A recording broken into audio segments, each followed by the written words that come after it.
வணக்கம் நண்பர்களே, நாம இன்னைக்கு என்ன வீடியோ பார்க்க போறோம்னா கேஸ் பவர் சைக்கிள் பத்தி பார்க்க போறோம்.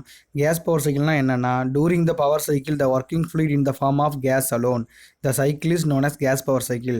ஒரு பவர் சைக்கிளில் நாம் ஒர்க்கிங் ஃப்ளூயிடை கேஸை யூஸ் பண்ணி அந்த சைக்கிளை ரன் பண்ணோம்னா அதுக்கு பேர் கேஸ் பவர் சைக்கிள். இதே வந்து பார்த்தீங்கன்னா வேப்பர் பவர் சைக்கிள்னால் நமக்கு என்ன பண்ணியிருப்போம், அதாவது ஒர்க்கிங் ஃப்ளூயிடை வாட்டர் அண்ட் வேப்பரை யூஸ் பண்ணி பண்ணால் அது வாட்டர் ஓகேங்களா, வேப்பர் பவர் சைக்கிள்.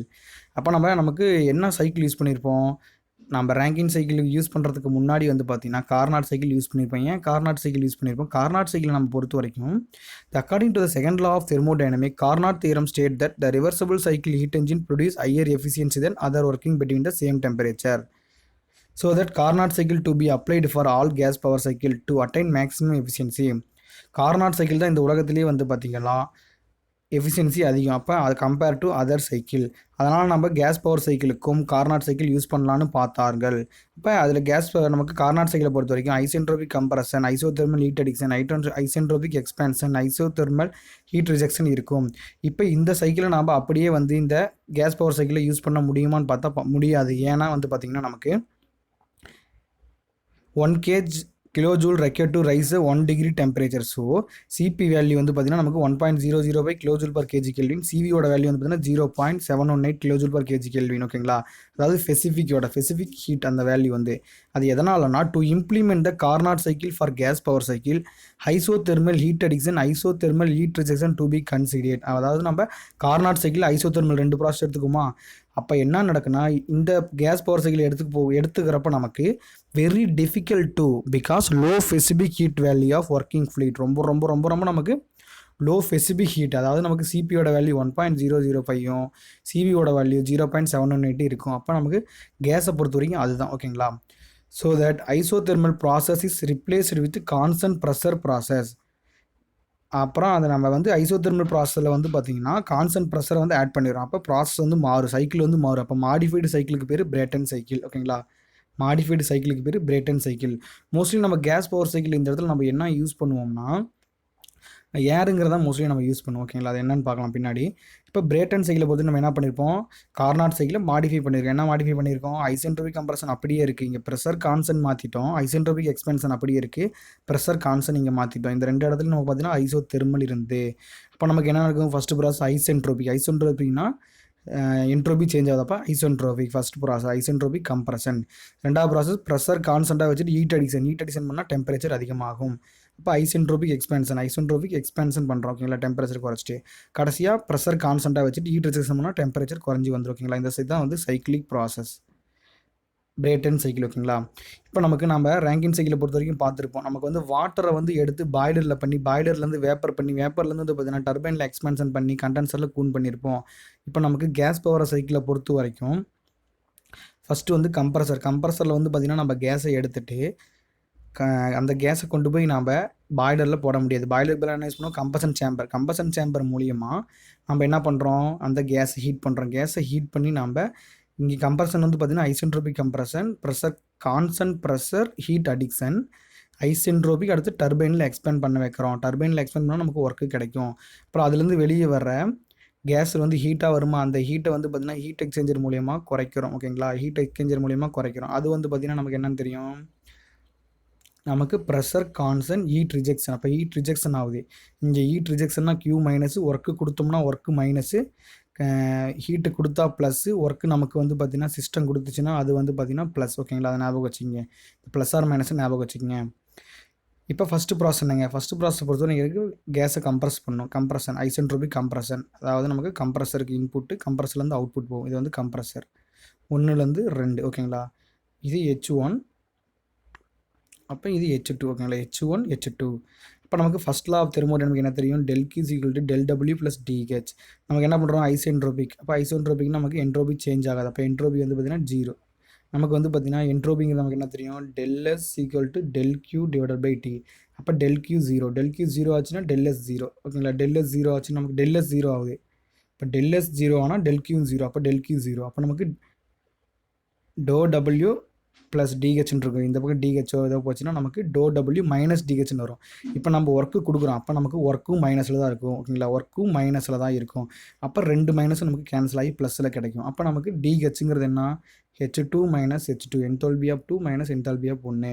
ஒர்க்குங்கிறது நமக்கு என்ன, ஒர்க்குங்கிறது நமக்கு ஆல்ரெடி ஃப்ளோ ப்ராசஸ் மைனஸ் விடிபின்னு தெரியும். இப்போ வந்து நம்ம ஒர்க்கு கொடுக்குறதுனால ஆல்ரெடி ஒரு மைனஸ் ஆட் பண்ணுறோம், அப்போ வந்து பார்த்திங்கன்னா ப்ளஸ் ஆயிரும். ஓகேங்களா, இதுதான் வந்து நமக்கு ஃபஸ்ட்டு 1 to 2 ஐசென்ட்ரோபிக் கம்ப்ரஷன். ரெண்டாவது வந்து பார்த்திங்கன்னா constant pressure heat addiction. Heat addiction எங்கே நடக்குது, கம்ப்ரஷன் சேம்பரில் நமக்கு வந்து பார்த்திங்கன்னா கம்ப்ரஸ் பண்ண ஏர் இங்கே வருது, நம்ம ஹீட் அடிக்ஷன் கம்ப்ரஷன் சேம்பரில் ஹீட் அடிக்ஷன் பண்ணி வெளியே அனுப்புகிறோம். ஓகேங்களாப்பா, H3. அதே மாதிரி ஃபஸ்ட் லா பொறுத்த வரைக்கும் del Q del W plus DH. Pressure கான்ஸ்டன்ட்னா நமக்கு டெல் பி வந்து பார்த்திங்கன்னா 0. அப்போ நமக்கு ஒர்க்கை பொறுத்த வரைக்கும் நமக்கு ஃப்ளோ ஒர்க் மைனஸ் விடிபி. அப்போ விடிபி பொறுத்த நமக்கு இது 0 ஆயிரும். அப்போ நமக்கு ஒர்க்கு 0. இப்போ ஒர்க்கு 0 ஆச்சுன்னா del Q equal to DH நடக்கும். ஓகேங்களா, ஹீட் அடிக்ஷனால் நமக்கு கியூ ப்ளஸ். ஓகேங்களா, கியூ ப்ளஸ் தான். அப்போ நமக்கு del Q equal to DH. டிஹெச்ங்கிறது நமக்கு H3 மைனஸ் H2, அதாவது ப்ராசஸ் 2 to 3லேருந்து. ஓகேங்களா, அப்போ ஐசென்ட்ரோபிக் எக்ஸ்பேன்ஷன் பொறுத்த வரைக்கும் நம்ம டர்பைனில். ஓகேங்களா, டர்பைன் இது. டர்பைனில் வந்து பார்த்திங்கன்னா இன்லெட் 3, வெளியே போகிறது 4, H4. அப்போ ஒர்க்கு நமக்கு ப்ளஸ், ஒர்க்கு வந்து நம்ம கிடைக்கிறனால நமக்கு ஒர்க்கு ப்ளஸ். ஓகேங்களா, அதே தான் ஃபஸ்ட் லா பொறுத்த வரைக்கும் del Q equal to do W plus DH. Isentropic ப்ராசஸ்னால டெல் கியூ 0. அப்போ டெல் கியூ மைனஸ் டிஹெச் நமக்கு வந்து பார்த்திங்கன்னா ஒர்க்கு கெயின் ஆகிறனால ப்ளஸ் தான். அப்போ நமக்கு டெல்ஹெச்சை பொறுத்த வரைக்கும் நமக்கு H4 மைனஸ் H1, அங்கே மைனஸ் இருக்கிறனால நம்ம பார்த்திங்கன்னா H3 மைனஸ் H4 மாறிடும் ஒர்க்கை பொறுத்த வரைக்கும். இப்போ நமக்கு கடைசி ப்ராசஸ் 4லேருந்து 1 ப்ரெஷர் கான்ஸ்டண்ட்டாக வச்சு ஹீட் ரிஜெக்ஷன் எங்கே நடக்கும், ஹீட் எக்ஸ்சேஞ்சரில் நடக்கும். அப்போ நமக்கு ஹீட் ப்ரெஷர் கான்ஸ்டன்ட்னா நமக்கு ஒர்க்கு 0. அப்போ del Q equal to DH. நமக்கு ஹீட் ரிஜெக்ஷன் ஆனால் மைனஸ், அப்போ டெல் கியூ மைனஸ் போட்டுக்குவோம். அப்போ மைனஸ் டெல் கியூ டிஹெச். அப்போ நமக்கு டிஹெச் பொறுத்த வரைக்கும் நமக்கு H1 மைனஸ் H4, மைனஸ் இருக்கிறனால H4 மைனஸ் H1 மாறிடும். இது வந்து பார்த்திங்கன்னா ஹீட் ரிஜெக்ஷன். அப்போ நமக்கு நம்ம இந்த பிரேட்டன் சைக்கிளை யூஸ் பண்ணுறப்ப முன்னாடி நம்ம இந்த அசம்ஷன் எல்லாம் கன்சிடர் பண்ணிக்கணும். Mass flow rate should be constant through out the cycle. சைக்கிளில் வந்து பார்த்திங்கன்னா நமக்கு ஃபுல்லாக மாஸ் ஃப்ளோ ரேட் வந்து பார்த்திங்கன்னா ஈக்குவலாக இருக்குது அப்படின்னு எடுத்துக்கிறோம். ரெண்டாவது வந்து பார்த்திங்கன்னா CP R should be constant. நமக்கு தெரியும் கேஸை பொறுத்த வரைக்கும் சிபி வேல்யூ 1.005, சிவி வேல்யூ வந்து 0.798. ஆரோட வேல்யூ வந்து பார்த்திங்கன்னா ஆரோட வேல்யூ நமக்கு தெரியும் CP minus CV equal to R. ஆரோட வேல்யூ 0.218. ஓகேங்களா, அப்போ kilo joule per KG kelvin. Working fluid should not go under any phase. கேஸை எடுத்துகிட்டா உனக்கு அந்த கேஸ் வந்து பார்த்திங்கன்னா எந்த சாலிடாகவோ வேப்பராகவோ மாறக்கூடாது. 4 வந்து பார்த்திங்கன்னா neglect the change in kinetic energy, pressure energy. Kinetic energy ஏதோ மாறுச்சுன்னா நமக்கு அதை கன்சிடர் பண்ணக்கூடாது. ஒர்க்கிங் ஃப்ளூயிட் நம்ம ஐடியல் கேஸாக யூஸ் பண்ணணும். நமக்கு பொறுத்த வரைக்கும் கேஸ் பவர் சைக்கிள், அதனால் வந்து பார்த்திங்கன்னா நம்ம கேஸ் எடுத்துக்கிறோம். அப்போ ஐடியல் கேஸாக யூஸ் பண்ணணும். ஐடியல் கேஸ் நம்ம ஃபார்ம் என்ன தெரியும், பிவி ஈக்குவல் டு ஆர்டி நமக்கு தெரியும். ஐடியல் கேஸை பொறுத்தவரை நமக்கு இரிவர்சிபிள் அந்த மாதிரி இல்லைனா நிறையா இருக்குங்களா, அதெல்லாம் வந்து பார்த்திங்கன்னா நம்ம செகண்ட் லாவில் பார்த்துருப்போம். Efficiency of Brayton cycle. நமக்கு எஃபிஷியன்சினா என்ன தெரியும், எஃபிஷியன்சிங்கிறது output divide by input. Output என்னங்க, அவுட்புட் எனக்கு தேவை ஒர்க்கு. இப்போ ஒர்க்குங்கிறது work net divide by input என்ன, கியூ இன்புட். ஒர்க்கு நெட்டுங்கிறது எனக்கு என்னென்ன ஒர்க் இருக்குது, நான் டர்பைன் ஒர்க்கு எனக்கு தேவை, கம்ப்ரஸர் ஒர்க்கு நான் ஆல்ரெடி கொடுத்துருப்பேன். அப்போ இதை ஒர்க்கு. அப்போ நமக்கு டர்பைன் ஒர்க் ஆர்க்காக இருந்தால் நமக்கு ஒர்க் நெட்டு வந்து பார்த்திங்கன்னா பாசிட்டிவில் இருக்கும். இப்போ W unit divide by Q input WD. அப்போ டபிள்யூடி நம்ம மேலே கண்டுபிடிச்சோம், டபிள்யூசி என்ன கம்ப்ரஸரோட கண்டுபிடிச்சோம், கியூ இன்புட் என்னன்னு கண்டுபிடிச்சோம். அதை அப்ளை பண்ணி நம்ம வந்துட்டு கொண்டு வந்தோம்னா நமக்கு என்ன கிடைக்குன்னா இந்த மாதிரி ஈக்குவேஷன் கிடைக்கும். அப்போ நமக்கு ஐசென்ட்ரோபி 1 to 2 நமக்கு என்ன தெரியும், ஐசென்ட்ரோபிக் கம்ப்ரஷன். அப்போ கம்ப்ரஸரில் நமக்கு T2 டிவைட் பை T1 வந்து பார்த்திங்கன்னா நமக்கு P2 divide by P1 gamma minus 1 divide by gamma minus 1 divide by gamma. அப்போ நமக்கு P2 பை P1னா pressure ratio or compression ratio, அது ஆர்பின்னு சொல்லுவோம். ஓகேங்களா, pressure ratio or compression ratio. இந்த இடத்துல இந்த ஈக்குவேஷன் நம்ம எப்படி வந்துச்சுன்னு பார்த்தீங்கன்னா நம்ம செகண்ட் லாவில் டெரைவ் பண்ணியிருப்போம். ஐசென்ட்ரோபிக் ப்ராசஸில் நம்ம டெரைவ் பண்ணியிருப்போம். ஓகேங்களா, அதை வந்து பார்த்திங்கன்னா முன்னாடி பார்த்துக்குங்க. அப்போ அதே மாதிரி தான் 1 to 2. அப்போ 3 to 4 நமக்கு அதே தான். T3 by T4 equal to P3 by P4 gamma minus 1 by gamma. காமாங்கிறது நமக்கு 1.4 தான் மோஸ்ட்லி ஏருக்கு எடுத்துக்குவோம். ஓகேங்களா, ஏருக்கு நம்ம காமா 1.4 எடுத்துக்குவோம். இப்போ அதே மாதிரி நம்ம அப்ளை பண்ணிட்டு வந்தோம்னா நமக்கு வந்து பார்த்திங்கன்னா கடைசியாக efficiency is equal to 1 minus T2 by T1. ஓகேங்களா, 1 minus T2 by T1. அப்போ efficiency is equal to 1 minus RP divided by RP power gamma minus 1. அப்போ RPங்கிறது நமக்கு என்னவாக இருக்கும், கொடுக்குற ப்ரெஷரை வந்து பார்த்திங்கன்னா நம்ம P2 by P1 இருந்தாலும் சரி, எந்த ப்ரெஷர் கொடுத்தாலும் சரி, அதிக ப்ரெஷர்லேருந்து அதை கம்மி ப்ரெஷரில் அப்போ gamma minus 1 divide by gamma. ஓகேங்களா, அப்போ நமக்கு எஃபிஷியன்சிங்கிறது ரொம்ப ரொம்ப ஈஸியானது. Efficiency equal to 1 minus 1 divide by இப்போ compression ratio power gamma minus 1 divide gamma வந்து உங்களுக்கு கொடுத்தாலும் பார்த்தீங்கன்னா 1.4 தான் கொடுப்பாங்க ஓகேங்களா. அப்போ காமா வந்து 1.4 for air from the above equation Brayton cycle efficiency difference அப்பான் எதை பொறுத்திருக்கு இங்கே பாருங்கள், ஆர்பியும் காமாவும் பொறுத்திருக்கு. காமாங்கிறது கான்ஸ்டன்ட்னால நமக்கு காமாவை பொறுத்து வராது. அப்போ நமக்கு ப்ரெஷர் ரேஷியோ இன்க்ரீஸ் பண்ணால் எஃபிஷியன்சி அதிகமாகும். எப்படி அதிகமாகும்னா 1 - 1 இருக்கிறனால நமக்கு 1/, ஆர்பி வந்து இன்க்ரீஸ் ஆச்சுன்னா நமக்கு 1 - 0 இருக்குன்னா நம்ம ஆர்பி இன்க்ரீஸ் பண்ணால் 1 - 0.4 வாய்ப்புகள் இருக்குது ஓகேங்களா. அப்போ நமக்கு ஆர்பி இன்க்ரீஸ் ஆனால் எஃபிஷியன்சி இன்க்ரீஸ் ஆகும், ஆர்பி குறைஞ்சா எஃபிஷியன்சி குறையும் ஓகேங்களா. இதோட எஃபிஷியன்சி பிரேட்டன் சைக்கிளோட எஃபிஷியன்சி. அப்போ காமா = 1 - 1 ஆர்பி. ஆர்பிங்கிறது கம்ப்ரஷன் ரேஷியோ, காமா -1 காமா ஓகேங்களா. அதை ஞாபகம் வச்சுக்கோங்க. இப்போ பாய்லர் ப்ரெஷர் இன்க்ரீஸ், நம்ம வந்து பாய்லருங்கிறது என்னென்னா கம்பஷன் சேம்பரில் வந்து பார்த்திங்கன்னா நம்ம கம்ப்ரஸ் பண்ண ஹேரை வந்து பார்த்திங்கன்னா கேஸை வந்து பார்த்திங்கன்னா ஹீட் பண்ணணும். அப்போ நமக்கு பாய்லர் வந்து பார்த்திங்கன்னா பாய்லருக்கு பார்த்தீங்கன்னா நம்ம கம்பஷன் சேம்பர்னு சொல்லிக்கலாம் ஓகேங்களா. பாய்லர்னு சொல்லுங்க, கம்பஷன் சேம்பர்னு சொல்லிங்க. இப்போ நம்ம இந்த இடத்துல என்ன பண்ண போகிறோம்னா டிஎஸ் டயக்ராம் எடுத்துணும். டிஎஸ் டயக்ராம் எடுத்து நமக்கு ஆல்ரெடி தெரியும், இதான் பிரேட்டன் சைக்கிள் தெரியும். இப்போ நான் என்ன பண்ணுறேன், டெம்பரேச்சர் வந்து பார்த்திங்கன்னா கம்ப்ரஷன் அதாவது 1 to 2லேருந்து நம்ம வந்து பார்த்திங்கன்னா ப்ரெஷர் வந்து இன்க்ரீஸ் பண்ணுறேன். ப்ரெஷர் இன்க்ரீஸ் ஆனால் நமக்கு என்ன தெரியும், இப்போ நமக்கு கொஞ்சம் இந்த இடத்துல டெம்பரேச்சர் கொஞ்சம் அதிகமாக இது வந்து அதாவது இந்த அளவு ப்ரெஷர் இன்க்ரீஸ் பண்ணால் நமக்கு 3' வரையும் போயிடும். 2 to 3 நமக்கு என்ன தெரியும், ஹீட் அடிக்ஷன். இப்போ ஹீட் அடிக்ஷன் ஆகிட்டு எக்ஸ்பேண்ட் ஆகிறப்ப நம்ம வந்து பார்த்திங்கன்னா என்ட்ரோபி வந்து குறைஞ்சிரும். அப்போ அதே மாதிரி தான் நமக்கு இன்னும் கொஞ்சம் ப்ரெஷர் இன்க்ரீஸ் பண்ணிட்டு நம்ம பண்ணோம்னா 2" = 3" இந்த இடத்துல பார்த்தீங்கன்னா நமக்கு என்ட்ரோபி வந்து குறைஞ்சிரும். அப்போ என்ட்ரோபி வந்து பார்த்திங்கன்னா நமக்கு அதாவது என்ட்ரோபி சேஞ்ச் வந்து குறைஞ்சிட்டே வரும், அதாவது என்ட்ரோபி சேஞ்ச் ஓகேங்களா. இப்போ இந்த இடத்துல நமக்கு என்ன நடக்குன்னா இந்த டயக்ராம் மேலே பார்த்து நமக்கு என்ன தெரியும், ப்ரெஷர் இன்க்ரீஸ் ஆகும். ப்ரெஷர் இன்க்ரீஸ் ஆகவே நமக்கு ப்ரெஷர் ரேஷியோ அதிகமாகும். ப்ரெஷர் ரேஷியோ நமக்கு அதிகமானால் இப்போ தான் மேலே பார்த்தோம் எஃபிஷியன்சிங்கிறது ப்ரெஷர் ரேஷியோ அதிகமானால் நமக்கு எஃபிஷியன்சி அதிகமாகும். அப்போ ப்ரெஷர் ரேஷியோ அதிகம் பண்ணிட்டோம், அப்போ எஃபிஷியன்சி அதிகம் பண்ணுறோம், W நெட்டு குறையுது. ஏன் குறையுது, நமக்கு ப்ரெஷர் அதிகம் பண்ணுறோம். எதுக்கு அதிகம் பண்ணுறோம், ப்ரெஷர் அதிகம் பண்ணால் நமக்கு லேட்டன் ஹீட் அந்த மாதிரி அந்த ஹீட்டு கொடுப்போம்ல அந்த ஹீட்டை வந்து குறையும். அப்போ இன்புட் வந்து நமக்கு குறையும் ஓகேங்களா. ஹீட் இன்புட் குறையும். ஹீட் இன்புட் குறையும் நமக்கு என்ன ஆகும், W நெட்டு ஏன் குறையுதுன்னா கம்ப்ரஸர் ஒர்க்கை நாம் அதிகப்படுத்தணும். அப்போ தான் வந்து பார்த்திங்கன்னா நமக்கு ப்ரெஷரை வந்து இன்க்ரீஸ் பண்ண முடியும். இப்போ கம்ப்ரஸர் ஒர்க்கு அதிகமாகுது, நமக்கு தெரிஞ்சு W நெட் = WT - WC. இது அதிகமானால் இது அப்போ ஓவரால் நெட்டு வந்து குறையும். அப்போ நமக்கு நெட்வொர்க்கு குறையுது, அப்போ ஹீட் இன்புட்டும் குறையும். ப்ரெஷர் இன்க்ரீஸ் பண்ணுறதுக்கு ஹீட் இன்புட்டை குறைக்கிறதா நமக்கு தெரிஞ்சு போச்சு. அப்போ நமக்கு ப்ரெஷரை இன்க்ரீஸ் பண்ணால் நமக்கு எஃபிஷியன்சி இன்க்ரீஸ் ஆகும், W நெட்டு குறையுது, Q இன்புட் ஆல்சோ குறையுது. இப்போ ஆர்பி வந்து பார்த்திங்கன்னா நமக்கு நார்மலாக கம்ப்ரஷன் ரேஷியோ வச்சோம்னா நமக்கு எஃபிஷியன்சி மேக்ஸிமம். இதே வந்து பார்த்திங்கன்னா கம்ப்ரஷன் ரேஷியோ மேக்ஸிமில் வச்சோம்னாலும் நமக்கு எஃபிஷியன்சி மேக்ஸிமம். கம்ப்ரஸர் ரேஷியோ ஆப்டிமமில் வைக்கிறோம், ஆப்டிமம் நமக்கு வைக்கிறப்ப நமக்கு W நெட்டு வந்து மேக்ஸிமம் கிடைக்கும், எஃபிஷியன்சி மேக்ஸிமம் கிடைக்காது, W நெட்டு மேக்ஸிமம் கிடைக்கும். ஏன் W நெட்டு மேக்ஸிமம் கிடைக்குதுன்னு பார்க்க போகிறோம். இப்போ நமக்கு ஒவ்வொரு நமக்கு வந்து எல்லா இடத்துலையும் எஃபிஷியன்சியில் அதிகமாக தேவையில்லை, எனக்கு குறிப்பிட்ட இடத்துல எஃபிஷியன்சி அதிகமாக தேவை. குறிப்பிட்ட அப்ளிகேஷனில் எனக்கு நெட்டு தான், அதாவது நெட்வொர்க் தான் எனக்கு மேக்ஸிமம் இருந்தால் போதும் ஓகேங்களா. நமக்கு எஃபிஷியன்சி அதான் மேலே தான் பார்த்தோம். எஃபிஷியன்சி அதிகமானால் எதில் என்ன அர்த்தம், ப்ரெஷர் ரேஷியோ வந்து பார்த்திங்கன்னா அதிகமாக, ப்ரெஷர் ரேஷியோ குறைஞ்சா நமக்கு என்ன நடக்குது, எஃபிஷியன்சி குறையுது. From above TS diagram increasing the pressure ratio network done will decrease. Network done குறையும், ஆனால் நமக்கு இது என்ன ஆகும், எஃபிஷியன்சி அதிகமாகும், நெட்வொர்க் டன் குறையும். though efficiency increasing so that gas turbine cycle will be designed based on the application. நம்ம எங்கே யூஸ் பண்ணுறோமோ அதை பொறுத்து நம்ம டிசைன் பண்ணிக்கலாம். அப்போ நமக்கு வேறு network done is critical such as power பிளான்ட்டில் நமக்கு என்ன தேவை, நெட்வொர்க் டன் தான் எனக்கு தேவை. அப்போ நெட்வொர்க் டன் எனக்கு தேவைன்னா என்ன கிடைக்கும், நெட்வொர்க் டன் எனக்கு தேவைன்னா நெட்வொர்க் டன் அதிகமாக என்ன எனக்கு ஆர்பி ஆப்டிமம் யூஸ் பண்ணிக்கணும். ஆப்டிமமாக யூஸ் பண்ணால் எனக்கு நெட்வொர்க் டன் அதிகமாகும் எங்கே, பவர் பிளான்ட்டில். அதே வந்து பார்த்திங்கன்னா எனக்கு ஏர்க்ராஃப்ட்டை பொறுத்த வரைக்கும் எனக்கு நெட்வொர்க் டன்லாம் வேண்டாம், எனக்கு எஃபிஷியன்சி தான்ப்பா வேணும். அப்போ நெட்வொர்க் டன் எனக்கு தேவையில்லை, அப்போ எஃபிஷியன்சி வேணும். எஃபிஷியன்சி வேணும்னா நமக்கு என்ன பண்ணுவேன், maximum pressure ratio maximum use பண்ணால் எனக்கு எஃபிஷியன்சி மேக்ஸிமம் கிடைக்கும் ஓகேங்களா. அப்ளிகேஷனை பொறுத்து நம்ம கம்ப்ரஷன் ரேஷியோ ப்ரெஷர் ரேஷியோ மாற்றிக்கலாம். இப்போ இங்கே அதான் சொல்லியிருக்காங்க, ப்ரெஷர் ரேஷியோ மேக்ஸ்னா எஃபிஷியன்சி மேக்ஸிமம். ப்ரெஷர் ரேஷியோ மேக்ஸிங்கிறது நமக்கு என்ன, T3/T1 γ/γ -1. இப்போ ப்ரெஷர் ரேஷியோ ஆப்டிமங்கிறது W நெட் மேக்ஸிமம். அப்போ T3/T1 γ/2 γ -1 இதாங்க ஃபார்முலா. அப்போ ஆர்பி மேக்ஸுக்கும் என்ன வித்தியாசம் இங்கே பாருங்கள், இதை நான் ரூட் எடுத்தால், அதாவது இதை ரூட் எடுத்தால் எனக்கு ஆப்டிமம் கிடைக்கும். அப்போ ஆர்பி ஆப்டிமங்கிறது ரூட் ஆஃப் ஆர்பி மேக்ஸிமம் ஓகேங்களா. இது ரொம்ப ஞாபகம் வச்சுங்க, ஒரு இடத்துல 2 3 இடத்துல கேட்க வாய்ப்புகள் இருக்குது, இந்த ஃபார்முலா ஞாபகம் வச்சுக்கோங்க. இப்போ ஆர்பி ஆப்டிமங்கிறது ரூட் ஆஃப் ஆர்பி / மேக்ஸிமம் ஓகேங்களா.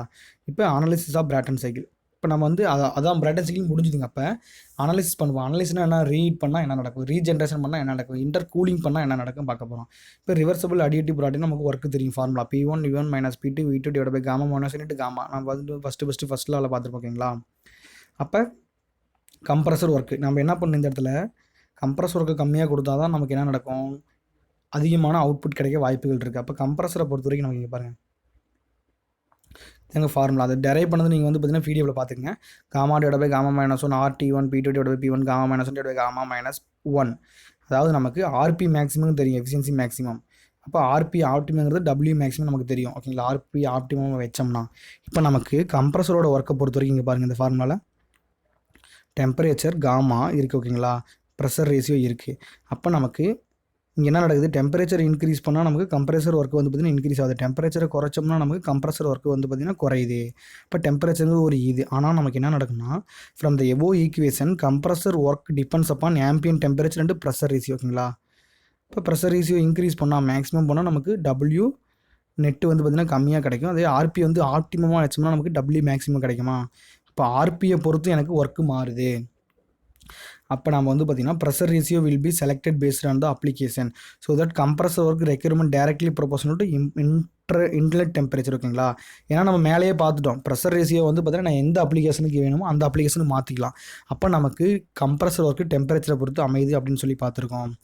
இப்போ நம்ம என்ன பண்ணுறோம்னா, இது பாருங்கள், இது ஒரு கம்ப்ரஸர், இது ஃபஸ்ட்டு ஸ்டேஜ் கம்ப்ரஸர், இது செகண்ட் ஸ்டேஜ் கம்ப்ரஸர்.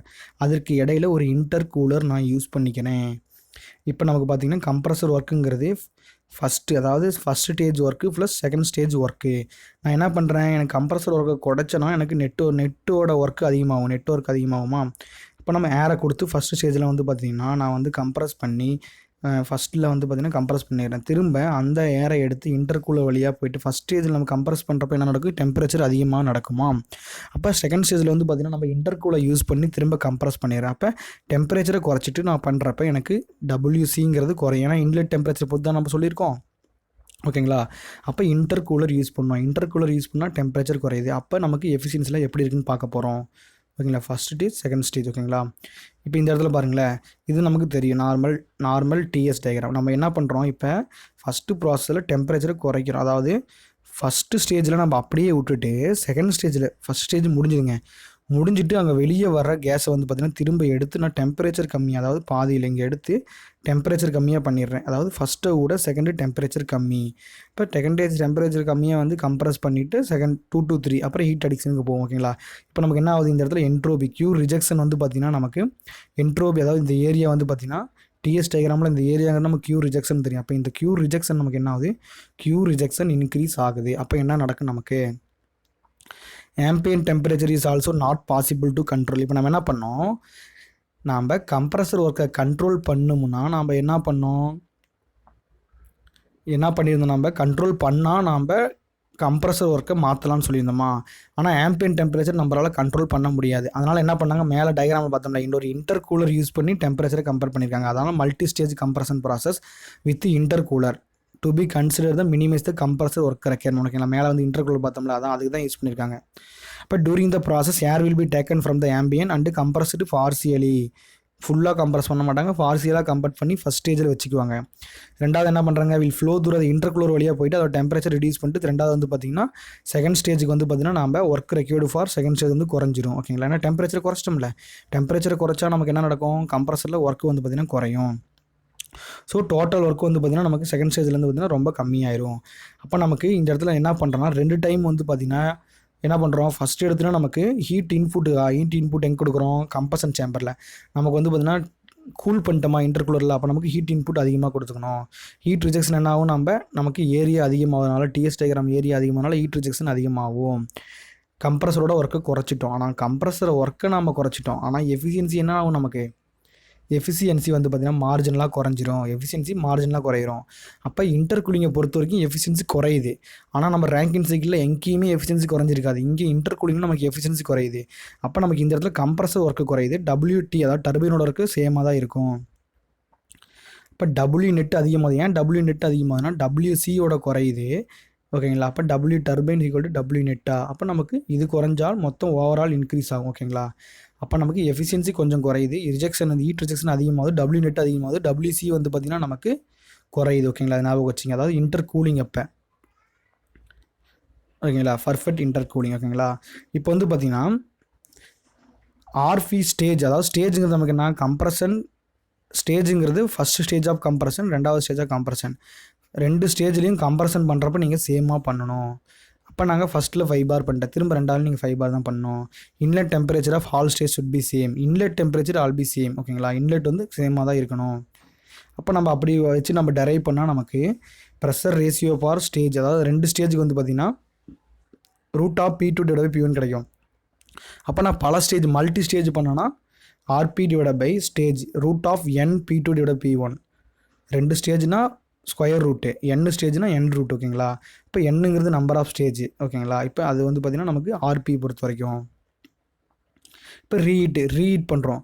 நம்ம ரேங்கின் சைக்கிளை பொறுத்த வரைக்கும் ரீஹீட் பண்ணால் நம்ம எதுக்கு பண்ணுறோம், எஃபிஷியன்சி அதிகமாக பண்ணுறோம். ஆனால் நம்ம ரீஹீட்டிங் இங்கே பொறுத்த வரைக்கும் நமக்கு எஃபிஷியன்சியும் டபிள்யூ நெட்டும் வந்து பார்த்திங்கன்னா நம்ம டிஃப்ரெண்ட் அப்ளிகேஷனில் யூஸ் பண்ணுறோம். ஓகேங்களா, எஃபிஷியன்சி டபிள்யூ நெட்டும்.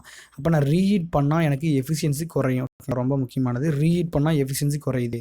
இப்போ அதே சமயம் எனக்கு டபிள்யூ நெட் அதிகமாகுது. நான் டபிள்யூ நெட் எனக்கு எங்கே அதிக தேவையோ அந்த அப்ளிகேஷனை இங்கே யூஸ் பண்ணியிருப்பேன். ரீஹீட்னா நமக்கு என்னென்னு தெரியும். ரீஹீட்னா என்னங்க, நான் வந்து பார்த்திங்கன்னா கம்ப்ரஷனில் ஏரை கம்ப்ரஸ் பண்ணிட்டு கம்ப்ரஷன் சேம்பரில் வந்து பார்த்திங்கன்னா ஹீட்டை ஆட் பண்ணிட்டு டர்பைனில் எக்ஸ்பேண்ட் பண்ணிட்டு டர்பைன்லேருந்து வர கேஸை எடுத்து திரும்ப ஹீட் பண்ணுறது தான் எனக்கு ரீஹீட். ஓகேங்களா, இங்கே பாருங்கள், டூரிங் த எக்ஸ்பென்ஷன் இந்த டர்பைன் த ஃப்ளூ கேஸ்னால் நமக்கு அந்த ஹாட் ஆகிற gas temperature will increase for further expansion இந்த turbine is known as reheating process. என்ன சொல்கிறான்னா 1 to 2 கம்ப்ரஸ் பண்ணிட்டேன், ரெண்டாவது ஹீட் அடிஷன் பண்ணிட்டு நான் டர்பைனில் எக்ஸ்பேண்ட் பண்ணிவிட்டு வர்ற கேஸை ஃபுல்லாக வந்து பார்த்திங்கன்னா நான் எக்ஸ்பேண்ட் பண்ணாமல் பாதியில் எடுத்து திரும்ப ரீஹீட் பண்ணுறேன். அப்போ ரீஹீட் பண்ணிட்டு திரும்ப டர்பைனில் விடுறேன். அப்போ நமக்கு கன்ஃபார்ம் தெரியும் நெட்வொர்க் டன் வந்து பார்த்திங்கன்னா நமக்கு டர்பைனோட ஒர்க்கு அதிகமாகும். அப்போ நமக்கு திரும்ப ரீஹீட் பண்ணிவிட்டு நான் வந்து பார்த்திங்கன்னா கூல் பண்ணுறேன். அப்போ நமக்கு டிஎஸோட ஏரியா அதிகமாகுது. டிஎஸ் ஏரியாங்கிறது ஹீட்டு. ஓகேங்களா, ஹீட் ரிஜெக்ஷன் இந்த இடத்துல. அப்போ ஹீட் ரிஜெக்ஷன் அதிகமாகுது. ஓகேங்களா, ரீஹீட்டை பொறுத்த வரைக்கும் நமக்கு வந்து பார்த்திங்கன்னா ரீஹீட் பண்ணால் Q இன்புட் அதிகமாகும். டர்பைன் வந்து 2 டைம் எக்ஸ்டெண்ட் பண்ணாலும் நமக்கு, அதாவது 2 ஸ்டேஜ் டர்பைன் யூஸ் பண்ணாலும் டர்பைனோட ஒர்க்கு அதிகமாக கிடைக்கும். கம்ப்ரஸர் ஒர்க்கு மாறாது, ஏன்னா ஒரே கம்ப்ரஷன் தான், எந்த கம்ப்ரஷன் ரேஷியோ மாறல. இப்போ நமக்கு டர்பைன் ஒர்க் அதிகமான டபிள்யூ நெட் அதிகமாகும். அப்போ பவர் அதிகமாகுது, ஹீட் ரிஜெக்ஷன் அதிகமாகுது. ஹீட் ரிஜெக்ஷன் அதிகமாகனால நமக்கு வந்து பார்த்திங்கன்னா ரொம்ப யூஜாக நடக்குது. அப்போ எஃபிஷியன்சி குறையுது. பிராட்டன் சைக்கிளை பொறுத்த வரைக்கும் எஃபிஷியன்சி குறையுது. பை அடாப்டிங் ரீசைக்கிள், அதாவது reheat cycle efficiency will reduce because of high heat rejection. The intention of reheat is increase the power output. அதாவது டபிள்யூ நெட்டு தான் நமக்கு இங்கே முக்கியமானதாக பார்க்குறோம் ரீஹீட்டை பொறுத்த வரைக்கும். ரீஜென்ரேஷன் நமக்கு தெரியும், டர்பைன்லேருந்து வர கேஸை எடுத்து கம்ப்ரஸர் பண்ணுற கேஸுக்கு முன்னாடியே நான் ஹீட்டை கொடுத்துருவேன். ஓகேங்களா, ரேங்கிங்கில் பார்த்தீங்கன்னா ஃபுல்லாக தெளிவாக சொல்லியிருப்பேன். ரீஜென்ரேஷனை பொறுத்த வரைக்கும் நமக்கு டர்பைனில் எக்ஸ்பெண்ட் ஆகிற கேஸ் இருக்குல்ல, டர்பைன்லேருந்து வெளியே வர கேஸுக்கு வந்து பார்த்திங்கன்னா நமக்கு ஹீட்டாக இருக்குமா, அந்த ஹீட்டான கேஸை எடுத்து நான் வந்து பார்த்திங்கன்னா கம்ப்ரஸருக்கு முன்னாடி போகிறப்பயே நான் வந்து கேஸை ஹீட் பண்ணிடுறேன். After expansion in the turbine some amount of heat will be extracted from the flue gas and use input is called regeneration process. இப்போ இங்கே பாருங்கள், 1 to 2 இது நார்மல் ப்ராசஸ்ஸு.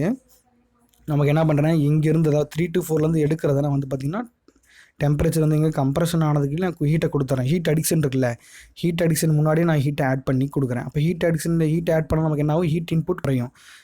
ஓகேங்களா, இப்போ நமக்கு இங்கே பாருங்கள், இது 2 to 3. இப்போ நான் வந்து எக்ஸ்பெண்ட் ஆயிடுச்சு டர்பைனில் எக்ஸ்டெண்ட் ஆனதை எடுத்து இங்கே கொடுக்குறேன். ஓகேங்களா, 2 dash. ஓகேங்களா, இது 2 dash போனதுக்கப்புறம் நமக்கு அந்த இடத்துலையும் வந்து டெம்பரேச்சர் இங்கே பாருங்கள் அதிகமாகிடுச்சு. இந்த டெம்பரேச்சர்னு பாருங்களேன்.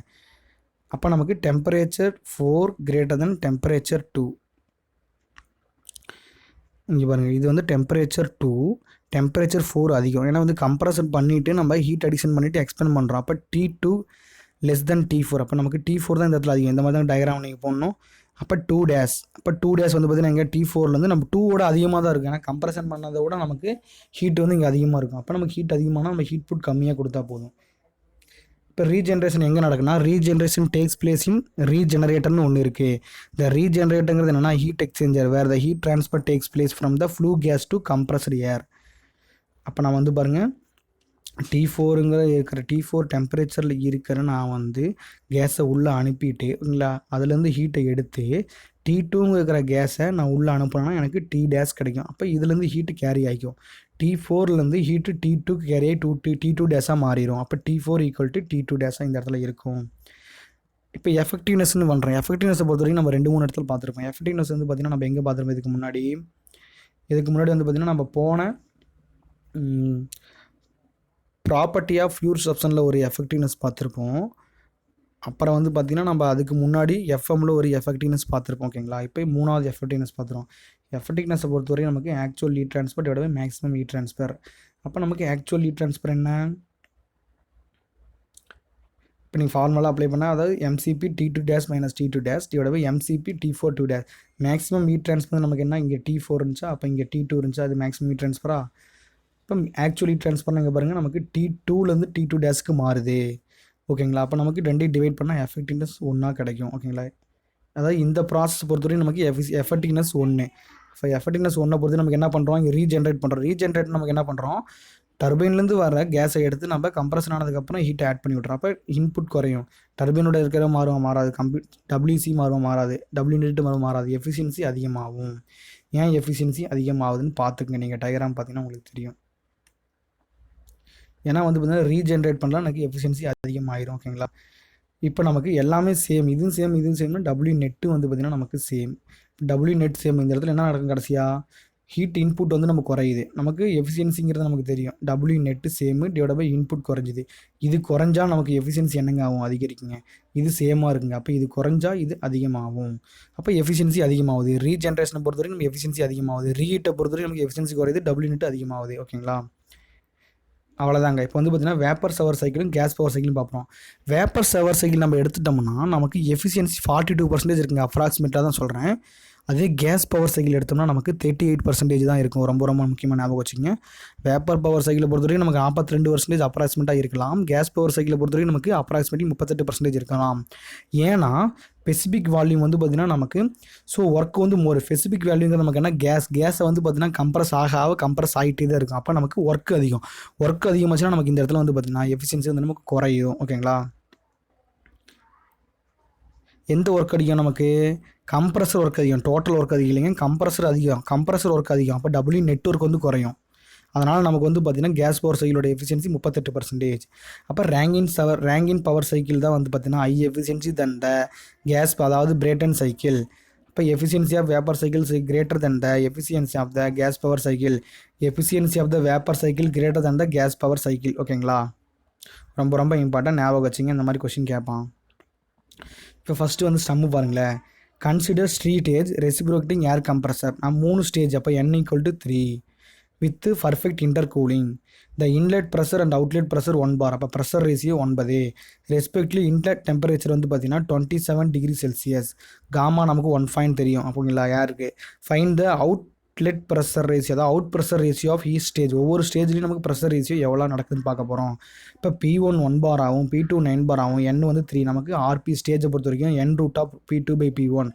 அப்போ 3 ஸ்டேஜ் நம்ம எடுத்தோம்னா ³ √ 9/1. அப்போ ³ √ 3 = 9/1. அப்போ RP ஸ்டேஜ் வந்து பார்த்தீங்கன்னா 9க்கு கியூப் ரூட் எடுக்கிறோம். ஸ்கொயர் ரூட்னு சொல்லி நீங்கள் 3 போட்டு விட்றாங்க. கியூப் ரூட் எடுத்தால் 2.08. ஓகேங்களா, 9க்கு கியூப் ரூட் எடுத்தால் 2.08. ஒவ்வொரு ஸ்டேஜ்லையும் நமக்கு 2.08 கம்ப்ரஷன் ரேஷியோ. சிம்பிளான கொஸ்டின். ஓகேங்களா,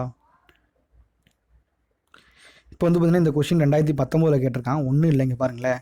பிரேட்டன் சைக்கிள் கொடுத்துட்டான். த ஏர் என்டர்ஸ் கம்ப்ரஸர் அட்டு, அதாவது P1 அந்த கம்ப்ரஸரில் வந்து பார்த்தீங்கன்னா 1 bar ஆகவும், டெம்பரேச்சர் T1 வந்து 25 டிகிரியாகவும் நான் வச்சுக்கிறேன். ப்ரெஷர் லிவிங் வந்து பார்த்தீங்கன்னா 3 bar. அப்போ P2 வந்து பார்த்தீங்கன்னா 3 bar. டெம்பரேச்சர் எடுத்த டர்பைன் இன்லெட்னா எனக்கு கம்ப்ரஸர் அவுட்லெட். அப்போ நமக்கு என்ன கிடைக்கும்? 25 டிகிரி. ப்ரெஷர் லிவிங் வந்து பார்த்தீங்கன்னா 25 டிகிரி. அப்போ இது வந்து T2 ஆகவும் இது T3 ஆகவும் நமக்கு இருக்குது. அப்போ 650 degree Celsius.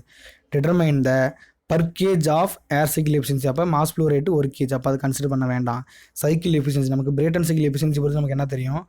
Efficiency of 1 - 1 divided by compression ratio gamma -1 divided by gamma. காமாவோட வேல்யூ தெரியும். ப்ரெஷர் ரேஷியோ நமக்கு தெரியுமா? ப்ரெஷர் ரேஷியோ நமக்கு என்ன? P2 divided by P1. ஓகேங்களா, இப்போ நமக்கு என்ன கொடுத்துருக்கான் பாருங்களேன். Compressor is 3 bar. அப்போ P2ங்கிறது 3 bar. ஓகேங்களா, அப்போ P1ங்கிறது நமக்கு 1 bar. இப்போ நமக்கு T2ங்கிறது 25 டிகிரி, T3 அதாவது நமக்கு இன்லெட் வந்து பார்த்திங்கன்னா 650 டிகிரி. அப்போ நமக்கு T3/T1 ஈக்குவல் டு P3/P1 அப்படிலாம் வரணும். ஓகேங்களா? நமக்கு என்ன பண்ணுறோம்னா, இங்கே பாருங்களேன், P2/P1 கண்டுபிடிக்கிறேன். அப்போ பவர் காமா -1 காமாங்களா? ஓகேங்களா? இப்போ காமாங்கிறது 1.4. அப்போ 1.4 - 1ங்கிறது நமக்கு 0.4. 0.4/1.4 எவ்வளோங்க நமக்கு வரும்? 0.4 நமக்கு 1.4. ஓகேங்களா? 0.4/1.4. அதே சமயம் நமக்கு வந்து பார்த்திங்கன்னா P2/P1 நமக்கு எவ்வளோ? 3. இப்போ 3 பவர் 0.4/1.4 1/1 இதுதான் நமக்கு ஆன்சர். ஓகேங்களா? இதை வந்து நம்ம அடித்து போடணும். நமக்கு வந்து கால்குலேட்டர் வந்து பார்த்திங்கன்னா இதில் கொடுக்க மாட்டாங்களே நமக்கு எக்ஸாமில் கால்குலேட்டர் கொடுக்க வாய்ப்புகள் இல்லையே. அப்புறம் எப்படி இந்த நம்ம அடித்து போடுறது நமக்கு? அப்போ நமக்கு என்ன தெரியும்னா, இதுலேருந்து நம்ம என்ன எடுத்துக்கணும்னா, நமக்கு பிரேட்டன் சைக்கிள் எஃபிஷியன்சி நமக்கு எவ்வளோ தெரியும்? 38% தான். ஓகேங்களா? அப்போ நமக்கு 38 தான். நமக்கு இந்த 2 ஆப்ஷன்லேருந்து ஒன்று தான் எடுக்க முடியும். சி அல்லது ஏலேருந்து ஏதோ ஒன்று தான் எடுக்க முடியும். ஓகேங்களா? ஏன்னா நமக்கு 38ஓட கம்மி தான். அப்போ நமக்கு கால்குலேட்டர் கொடுக்க மாட்டாங்க. எப்படி இந்த சம் போடுறது? எனக்கு டவுட்டாக இருக்குது. ஆன்சர் வந்து பார்த்திங்கன்னா நீங்கள் 26.9% தான் ஆன்சரு. கால்குலேட் கொடுத்தா மட்டும்தான் நமக்கு அந்த ஃபார்முலா போட்டு போட முடியும், இல்லைன்னா நமக்கு போட முடியாது. அப்படி இல்லையா, இங்கே பாருங்களேன், இன்னொரு மெத்தட் நமக்கு இருக்குல்ல, 1 - 1 T2/T1ங்கிற ஒரு ஃபார்முலா இருக்குல்ல, அதில் போட்டு பார்க்கலாம். இருங்க, நான் வந்து சம்மு போகிறப்ப எக்ஸ்பிளைன் பண்ணுறேன். எப்படி வந்து பார்த்தீங்கன்னா ஷார்ட்கட்டில் போகிறத நான் இப்போ சொல்லிடுறேன். ஓகேங்களா? ஃபார்முலா பொறுத்த வரைக்கும் நமக்கு அதுதான். ஓகேங்களா? நமக்கு தெரியும் பிரேட்டன் சைக்கிளோட ஃபார்முலா பொறுத்த வரைக்கும். எப்படி இவங்க கொடுத்துட்டாங்கன்னு தெரியல, பார்த்துக்கலாம். ஓகேங்களா? ஒரு 2 சம்மு பார்த்தோம்னா புரிஞ்சிடும். ஓகே, இதோட வந்து பார்த்திங்கன்னா நமக்கு இந்த வீடியோ முடிஞ்சுது. இந்த வீடியோ வந்து பார்த்திங்கன்னா கொடுக்குறேன். நம்ம ஞாபகம் வச்சுக்க வேண்டியது ரீஹீட்டு, ரீஜென்ரேஷன், இன்டர்கூலிங். ஓகேங்களா? அப்போ எஃபிஷியன்சி அவ்வளோதாங்க. ரொம்ப சிம்பிள் தான். பார்த்தீங்கன்னா உங்களுக்கு பிடிஎஃப் அதிகமாக தெரியும். இந்த சைக்கிளும் நீங்கள் ஞாபகம் வச்சுக்கோங்களா? அப்போ தான் வந்து நம்ம ஈஸியாக அடிக்க முடியும். பிரேட்டன் சைக்கிளை பொறுத்தவரை நமக்கு 1-2 தான் கேட்குறான். 1-2 கொஷின் தான் கேட்குறான். அது வந்து பார்த்திங்கன்னா 2019 வரைக்கும் அந்த சம்மு கேட்டிருக்கான். அந்த சம்மை எப்படி போடணும்னு நம்ம பார்த்துக்கலாம். ஓகேங்களா? ஓகே, நன்றி, வணக்கம்.